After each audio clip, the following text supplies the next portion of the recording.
ولا عدوان إلا على الظالمين اللهم صل وبارك وكرم ومجد وعظم على سيدنا وحبيبنا وشفيعنا ونور قلوبنا محمد وعلى آله وأصحابه أجمعين سبحانك لا علم لنا إلا ما علمتنا إنك أنت العليم الحكيم رب اشرح لي صدري ويسر لي أمري واحلل عقدة من لساني يفقه قولي أما بعد.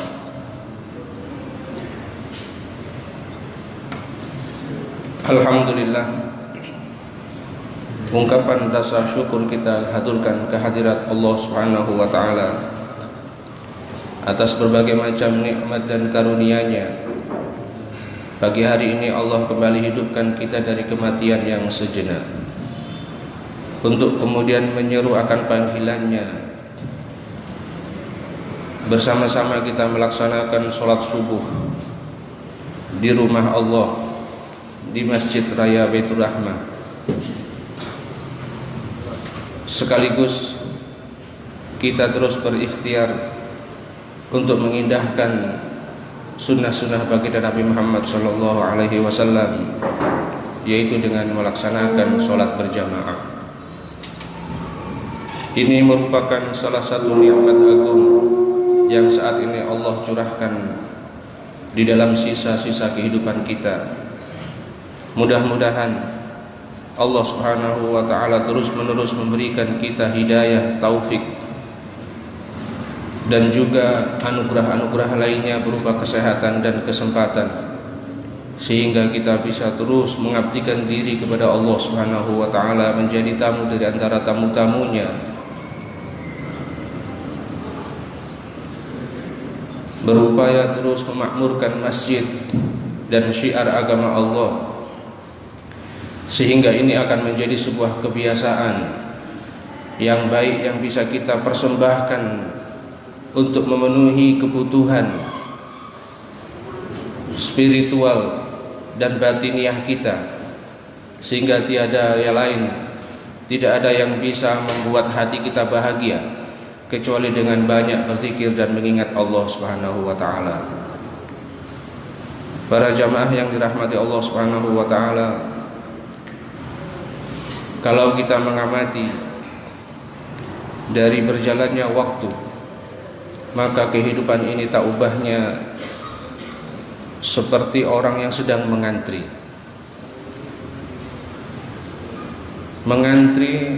pada suatu titik di mana semua orang pasti akan melaluinya, yaitu kematian. Masing-masing di antara kita mendapatkan kabar, baik di tengah-tengah masyarakat kita, di kota ini, di provinsi ini, bahkan di seluruh negeri dan penjuru dunia, seolah-olah manusia telah berbondong-bondong dipanggil oleh Allah Subhanahu wa taala. Dan kita pun saat ini yang masih hidup seolah-olah sedang mengantri kapan giliran kita berpindah dari alam dunia menuju ke alam barzakh, sebuah alam penantian yang tidak berujung, yang tidak bisa diketahui oleh setiap umat manusia kecuali Allah Subhanahu wa taala. Alam barzakh adalah merupakan alam penantian manusia yang telah dicabut nyawanya oleh malaikat maut, untuk kemudian dia menanti akan datangnya Qiyamatul Kubra, sebuah peristiwa yang menjadi titik akhir daripada perjalanan hidup manusia di dunia. Baginda Nabi Muhammad SAW bersabda, Innal qabra awwalu manzilin min manazilil akhirah. Sesungguhnya alam kubur itu adalah merupakan suatu tempat yang pertama kali dihuni oleh manusia-manusia ketika dia telah menghadap Allah Subhanahu wa taala, alias dia telah berpindah ke alam akhirat. faman naja minhu fama ba'dahu aisaru minhu. Tatkala seseorang yang sedang berada di alam barzakh itu adalah orang yang selamat daripada siksa kubur, Allah berikan dia kemudahan-kemudahan di dalam menjawab pertanyaan malaikat. Dan saat itu Allah berikan dia teman yang tampan, yang cantik, dan mendapatkan jamuan daripada Allah Subhanahu wa taala, seolah-olah dia tinggal daripada taman-taman surga. Maka kelanjutannya dia akan menemukan kenikmatan, kebaikan yang lebih. Namun sebaliknya, wa illam yanju minhu fama ba'du aisyaddu minhu. Jika sebaliknya yang terjadi di alam barzakh itu dia tidak mampu menjawab pertanyaan malaikat, dan kemudian Allah datangkan siksa, maka itu adalah merupakan permulaan daripada siksa-siksa berikutnya yang akan dia rasakan di dalam perjalanan akhiratnya. Na'udzubillah tsumma na'udzubillah. Ma'asyiral muslimin rahimakumullah. Namun sayang beribu sayang, Allah Subhanahu wa taala menciptakan malaikatnya yang satu dengan yang lainnya. Mereka itu memiliki sifat yang sama. Mereka hanya menjalankan tugas dari Allah Subhanahu wa taala. Mereka patuh, taat, dan tidak pernah bermaksiat atas semua perintah-perintah Allah Subhanahu wa taala. Sebagaimana Allah Subhanahu wa taala sampaikan di dalam Al-Qur'an sifat daripada malaikat, la ya'sunallaha ma amrahum wa yaf'aluna ma yu'marun. Tatkala malaikat itu mendapatkan tugas dari Allah Subhanahu wa taala, maka mereka siap menjalankannya. Sekali-sekalipun dia tidak pernah bermaksiat kepada Allah Subhanahu wa taala, dan pasti akan menjalankan semua yang diperintahkan Allah. Karena itu ma'asyiral hadirin rahimakumullah, di antara ikhtiar kita di setiap tahunnya adalah memperingati suatu malam, di mana malam itu Allah Subhanahu wa taala panggil semua malaikatnya untuk mendapatkan tugas sepanjang tahun, yaitu pada malam nisfu Sya'ban, atau disebut dengan malam Lailatul Qismah, malam pembagian-pembagian. Allah panggil malaikat Mikail untuk mendapatkan tugas membagikan rezeki si fulan, mendapatkan total rezeki sekian selama 1 tahun, tidak akan berkurang dan tidak akan lebih, dan itu akan dilaksanakan oleh malaikat Mikail. Allah panggil malaikat maut, malaikat Israel, untuk mendapatkan tugas mencabut nyawa manusia yang mungkin saat itu Allah takdirkan kembali ke alam akhirat, kembali menghadap Allah dari tahun 1442 Hijriah menuju 1443 Hijriah. Dia mendapatkan tugas untuk memindahkan manusia dari alam dunia menuju ke alam akhirat. Tidak akan bertambah umur seseorang dan tidak akan berkurang umur seseorang, walaupun hanya sesaat saja. Idza jaa ajaluhum fala yastakhiruna sa'atan wala yastaqdimun. Karena itu pada malam Lailatul Qismah kita berkumpul di rumah Allah, di musola, di surau, atau bahkan di rumah kita bermohon kepada Allah Subhanahu wa taala dengan memperbanyak doa. Di antaranya adalah dengan membaca surah Yasin sebanyak 3 kali, sebagaimana yang kita lakukan di Masjid Raya Baitur Rahmah ini. Adalah sebagai ikhtiar dan upaya kita untuk menjadikan zikir-zikir itu, bacaan-bacaan Al-Quran itu sebagai wasilah agar Allah Subhanahu wa taala menerima, mendengar, dan mengabulkan doa yang kita panjatkan, karena pada saat itu Allah Subhanahu wa taala sedang membagi-bagikan. Ma'asyiral muslimin rahimakumullah. Allah Subhanahu wa taala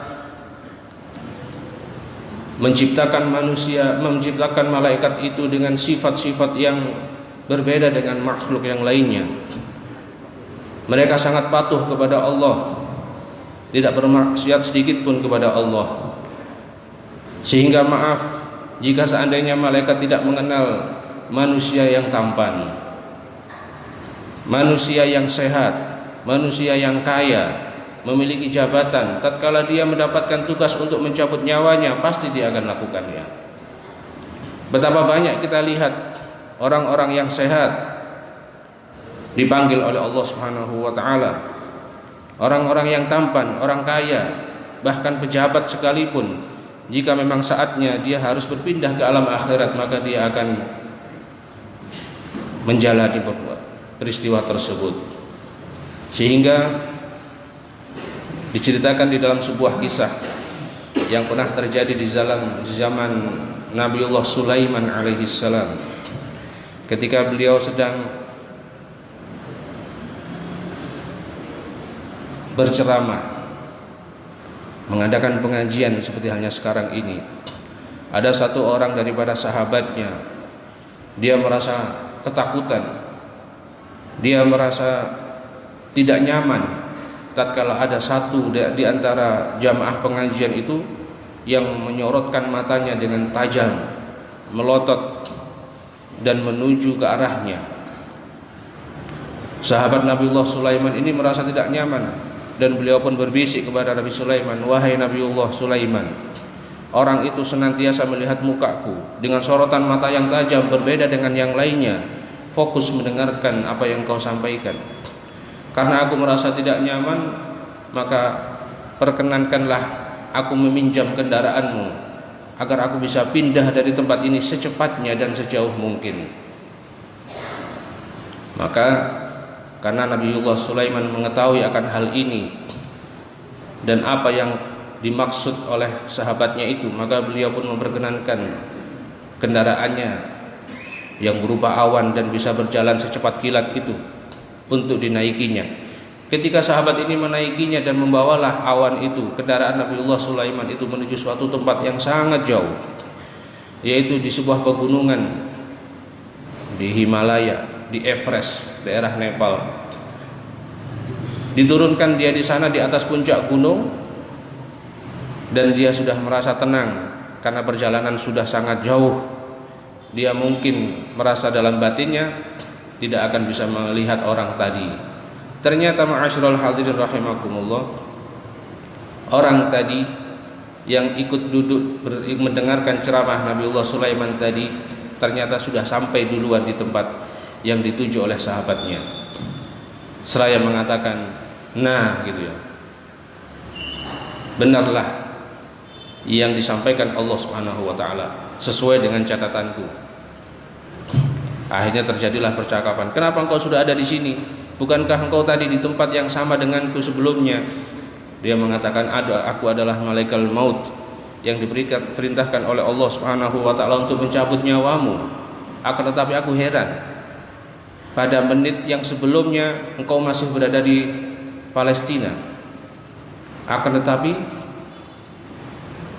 1 menit atau 2 menit berikutnya engkau harus meninggal. Aku harus mencabut nyawamu." Dan keadaan itu, posisi saat itu adalah di puncak gunung.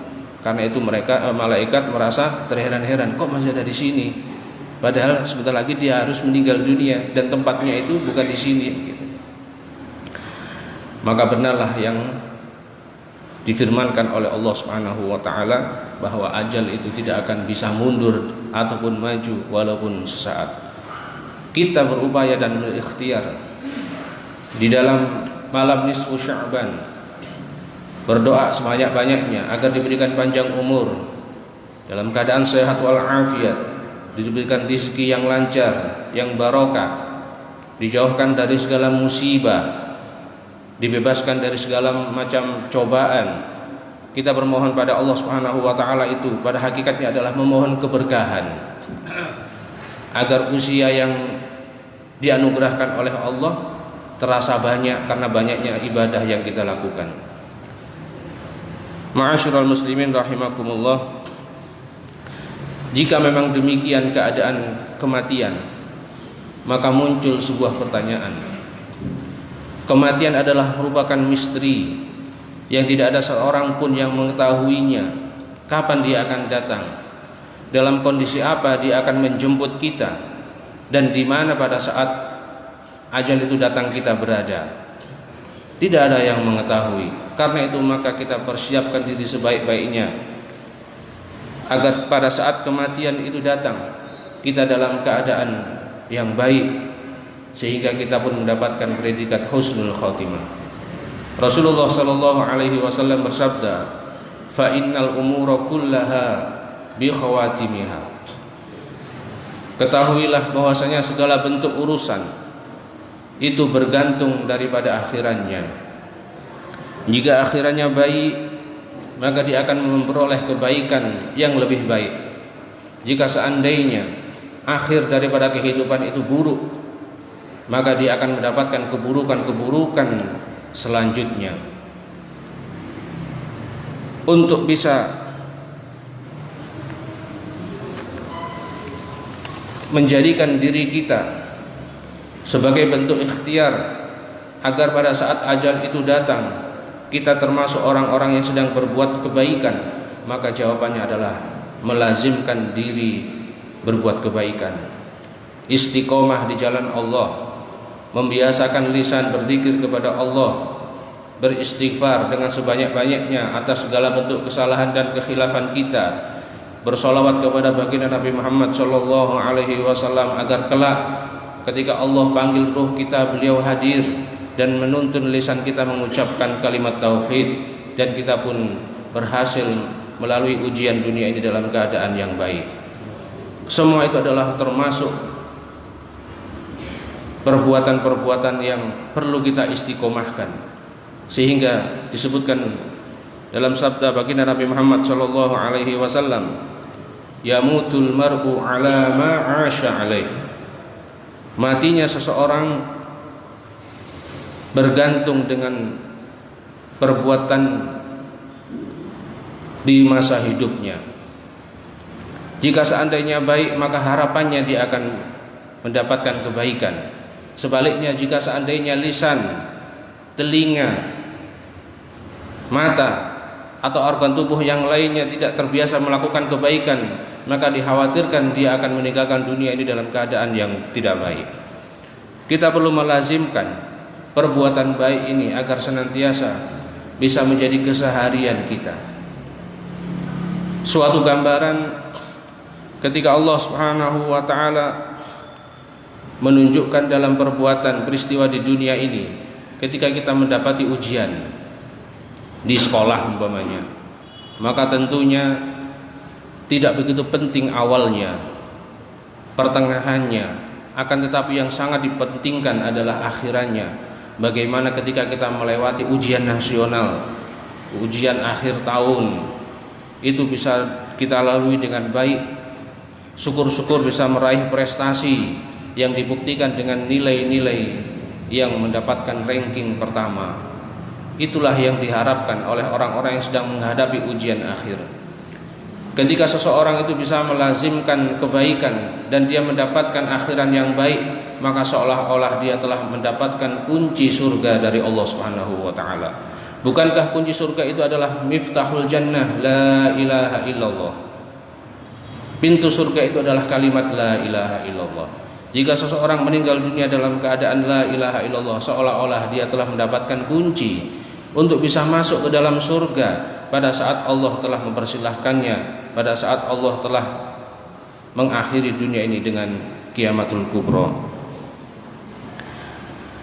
Kaitannya dengan saat ini Allah berikan ujian, sebagaimana saat beberapa hari yang lalu anak-anak kita mendapatkan ujian dari guru-gurunya di sekolah. Saat ini Allah pun memberikan ujian kepada kita berupa wabah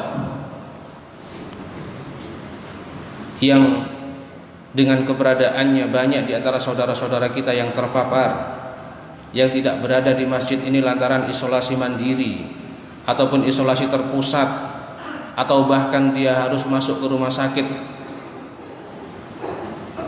Dan tidak jarang di antara pula sahabat-sahabat kita berpulang ke rahmatullah dengan sebab adanya ujian yang berbentuk wabah ini.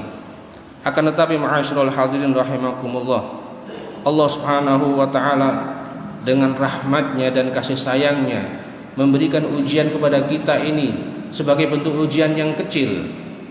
bukan ujian yang dahsyat, yang besar, yang bisa menggerogoti iman kita. Sebaliknya Allah menginginkan agar kita kembali kepada Allah Subhanahu wa taala. Di dalam Al-Qur'an Allah berfirman, "Wala nudziqannahum minal 'adzabil adna dunal 'adzabil akbar la'allahum yarji'un." Shadaqallahul azim. Ketahuilah wahai hambaku, seolah-olah Allah berfirman demikian, bahwasanya apa yang Allah timpakan saat ini di dunia adalah merupakan sebuah ujian yang kecil, dunal 'adzabil akbar, bukan azab yang besar. Untuk kemudian manusia atau hamba Allah itu menjadikan sebuah pelajaran, la'allahum yarji'un, agar dia kembali kepada Allah Subhanahu wa taala. Kita masih bisa beribadah walaupun sebagian di antara wilayah belum memperkenankan masuk ke tempat-tempat ibadah, masih bisa kita lakukan di rumah bersama anggota keluarga kita. Akan tetapi sebagian di antara kita tidak menjadikan musibah atau ujian ini sebagai bentuk peringatan dan ujian dari Allah Subhanahu wa taala, karena terlalu meremehkan juga. Dan dia merasa ini adalah ujian yang kecil. Tidak. Semua bentuk ujian adalah penting agar kita bisa kembali kepada Allah Subhanahu wa taala. Ujian yang sebenarnya adalah nanti ketika Allah mengakhiri alam dunia ini.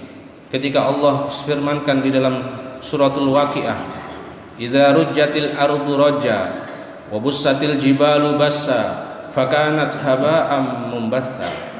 Ketika Allah guncang dunia ini dengan sedahsyatnya, maka terlepaslah gunung daripada akarnya dan dia berterbangan bagaikan anai-anai. Langit runtuh, planet-planet bertabrakan. Maka itulah sebenarnya kejadian yang sangat luar biasa ketika Allah sudah murka kepada hambanya dan tidak ada kehidupan setelahnya. Maka ketika Allah berikan ujian kita berupa virus, maka hendaklah kita kembali kepada Allah Subhanahu wa taala, merapatkan barisan kita, saling bersilaturahim, tidak memutus persaudaraan, hilangkan perbedaan, satu visi dan misi demi ila'i kalimatillah, demi kemuliaan dan keagungan agama Allah Subhanahu wa taala. Kematian pasti terjadi. Walaupun virus ini bukan satu-satu penyebab daripada datangnya kematian. Walaupun kita pun telah melaksanakan vaksin berkali-kali sekalipun, menggunakan baju baja di setiap kemana kita pergi, rumah kita desain anti gempa, kita desain dengan banyak logam-logam yang tidak bisa ditembus dengan peluru agar kita terhindar dari kematian. Tidak, sama sekali tidak. Allah Subhanahu wa taala berfirman, "Aina ma takunu yudrikumul maut walau kuntum fi burujim musyayyadah." Dimanapun kamu berada, tatkala kematian itu harus engkau jumpai, maka dia akan menjumpaimu walaupun engkau berlindung dalam sebuah bangunan yang kokoh. Karena itu ma'asyiral hadirin rahimakumullah, fafirru ilallah. Marilah kita kembali kepada Allah Subhanahu wa taala. Saya mengajak kepada diri saya sendiri, kepada keluarga saya, dan kemudian bersama-sama kita jamaah Masjid Raya Baitur Rahmah untuk senantiasa memakmurkan Masjid Raya Baitur Rahmah, untuk sama-sama mendekatkan diri kepada Allah Subhanahu wa taala, menjadi tamu di antara tamu-tamunya. Tidak ada harapan di dunia ini kecuali kelak Allah kumpulkan kita di dalam surganya, mendapatkan jamuan daripada Allah Subhanahu wa taala di dalam surganya. Dan mungkin saat ini Allah hendak mengakhiri kehidupan dunia ini, cepat atau lambat, maka marilah kita sama-sama kembali kepada Allah Subhanahu wa taala. Mudah-mudahan dengan ujian wabah Covid-19 ini Allah Subhanahu wa taala menghapuskan semua kesalahan dan kekhilafan kita berkat kesabaran dan ketabahan kita. Mudah-mudahan Allah segera angkat virus dan wabah Covid-19 ini sehingga kita bisa sempurna beribadah kepada Allah, khususnya kita datang ke Baitullah, berziarah ke makam Nabi Muhammad sallallahu alaihi wasallam, dan mudah-mudahan pada akhirnya ketika Allah panggil kita itu merupakan sebuah undangan daripada Allah Subhanahu wa taala untuk mendapatkan kasih dan sayangnya, untuk mendapatkan jamuan daripada surga Allah Subhanahu wa taala. Amin ya rabbal alamin. Inilah yang bisa kami sampaikan, mudah-mudahan ada manfaatnya. Mari kita tutup dengan doa. Bismillahirrahmanirrahim. Alhamdulillahirabbil alamin. Allahumma shalli wa sallim wa barik ala sayyidina Muhammadin wa ala alihi wa ashabihi ajma'in. Ya awwalal awwalin, ya akhiral akhirin, ya dzal quwwatil matin, ya rahimal masakin, ya arhamar rahimin, ya arhamar rahimin, ya arhamar rahimin. Allahumma inna nastahfizuka wa nastawdi'uka adyanana wa abdanana wa anfusana wa ahlana wa auladana wa amwalana wa kulla syai'in ataitana. Allahumma ja'alna wa iyyahum fi kanafik wa amanik wa iyadik wa jiwarik min kulli syaitanin marid wa jabbarin anid wa dhi 'ainin wa dhi baghin wa min syarri kulli dhi syarrin innaka ala kulli syai'in qadir. Allahumma jammilna bil afiyati was salamah. Allahumma jammilna bil afiyati was salamah. Allahumma jammilna bil afiyati was salamah wa haqqiqna bit taqwa wal istiqamah wa a'izna min mujibatin nadamah fil hal wal mal wal ma'al innaka ala kulli syai'in qadir. Rabbana taqabbal minna innaka antas sami'ul alim wa tub alaina innaka antat tawwabur rahim. Allahumma sallimna wal muslimin وعافنا والمسلمين والطف بنا والمسلمين واكفنا وإياهم شر مصائب الدنيا والدين برحمتك يا أرحم الراحمين. ربنا آتنا في الدنيا حسنة وفي الآخرة حسنة وقنا عذاب النار وأدخلنا الجنة مع الأبرار يا عزيز يا غفار يا رب العالمين. وصلى الله على سيدنا محمد وعلى آله وصحبه وسلم والحمد لله رب العالمين. هذا مني ومنكم. Assalamualaikum warahmatullahi wabarakatuh.